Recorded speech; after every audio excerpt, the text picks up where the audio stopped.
안녕하세요. 오늘 저희가 깊이 살펴볼 자료는요. 오연성 님이 65년 만에 처음으로 오롯이 자기 자신에게 쓴 편지 한 통입니다.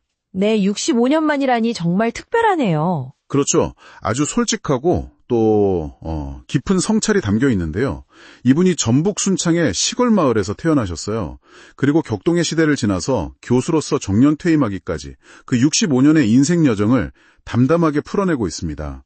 네, 이 편지를 보면요, 한 개인이 자신의 삶을 이렇게 돌아보고 거기서 어떤 의미를 찾아내는지 또 앞으로 남은 시간을 어떻게 보내고 싶어 하는지 그런 것들을 엿볼 수 있어요. 특히 저는 그 고생 많았다, 용케 살아남았다, 그리고 참 운이 좋았다. 이 세 가지 표현이 계속 반복되는 게 인상 깊더라고요. 아, 그 표현들이요. 네, 그의 인생관을 딱 압축해서 보여주는 것 같아요. 그게 이분의 삶의 핵심 키워드다? 뭐 이런 거군요. 그렇죠. 그럼 오연성님의 이야기 속으로 한번 같이 들어가 보죠. 편지는 아주 어린 시절 기억부터 시작해요. 초등학교 6학년 때 처음 전기불을 봤다는 그런 기억이요. 아, 정말 오래전 이야기네요. 네. 그리고 어머니께서 40이 넘어 그를 임신한 걸 부끄러워하셨다는, 그래서 지우려고 하셨다는 고백도 있어요. 여기서부터 용케 살아남았다는 이야기가 시작되는 거죠. 어머니의 결정이 그에게는 인생의 첫 번째 운이었던 셈이네요. 그런 셈이죠. 그래서인지 편지 곳곳에 어머니에 대한 애틋함이 정말 많이 묻어나요. 네, 특히 중학교 3학년 때 아버지가 돌아가시고 나서 홀로 고생하셨을 어머니 생각하면서 잘해드리고 싶었다는 마음이 정말 절절하게 느껴지더라고요. 어쩌면 이게 그의 삶에 아주 중요한 원동력이 되지 않았을까 싶기도 하고요. 맞아요.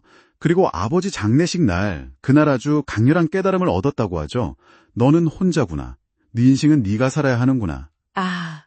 정말 어린 나이에 큰 깨달음이었겠네요. 네, 더는 기댈 곳이 없다. 이 현실을 딱 인식하고 빨리 자립해야겠다. 이런 생각으로 이어진 거죠. 그래서 당시로서는 가장 현실적인 선택지였던 상업고등학교, 상고 진학을 결심하게 되고요. 그 시절에 상고 입학도 쉽지 않았을 텐데 그것도 용케 성공했다고 표현하죠. 그리고 졸업 후에 증권사에 취업했지만 1년 만에 다시 대학 입시를 준비해요. 네, 그것도 바로 된 게 아니고. 그쵸. 첫 해에는 또 낙방하고 겨우 후기 대학에 합격하죠. 그의 말처럼 중요한 고비마다 어려움이 있었지만 결국엔 길이 열리는 본인이 운이라고 부르는 그런 경험들이 계속 반복되는 것 같아요. 군대 제대하고 나서는 인생의 허무함 같은 걸 느꼈다고 해요. 그래서 미국 유학길에 오르고요. 유학까지? 네, 대신증권의 도움으로 MBA를 마칠 수 있었다고 합니다. 이때 공부 방식이 뭐랄까 암기식이 아니라 원리를 파고드는 재미를 느꼈고 또 시카고의 자유로운 분위기를 통해서 세상을 보는 시야가 확 넓어졌다고 하더라고요. 그리고 88년 올림픽 직후에 귀국했는데 그때 한국 경제가 아주 화랑이었잖아요. 이건 역시 그에게는 정말 좋은 운이었던 거죠. 타이밍이 좋았네요. 네, 대신증권 복직해서 국제부, 자문사, 펀드 매니저로 일하면서 능력을 인정받고 특히 91년 자본시장 개방 후에는 영국계 베어링 증권으로 옮겨서 큰 성공을 거둡니다. 그런데 이 시기 스스로 고생 많았다고 표현할 만큼 정말 치열하게 살았다고 해요. 네, 정말 승승장구하는 것처럼 보였는데 그런데 95년에 베어링 파산이라는 정말 예상치 못한 위기도 찾아오죠. 맞아요. 큰 위기였죠. 하지만 여기서 주저앉지 않고 미국의 살로몬 브라더스와 합작법인을 세우는 데 참여하면서 재기에 성공합니다. 근데 여기서 중요한 건 자신의 노력도 있었지만 많은 사람들이 나를 도와줬다면서 주변의 도움에 대한 감사를 여러 번 강조한다는 점이에요. 그 운이라는 게 결국 사람 복으로도 이어지는 걸까요? 그럴 수도 있겠네요.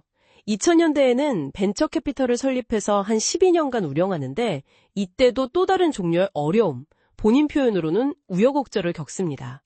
그러다가 이제 지인의 도움으로 박사학위를 받고 2012년부터는 대학 강단에 서게 되죠. 자신의 인생길을 포장도로가 아니라 진흙탄길, 산길, 비탈길이었다. 이렇게 비유하는 대목이 참 인상 깊었어요.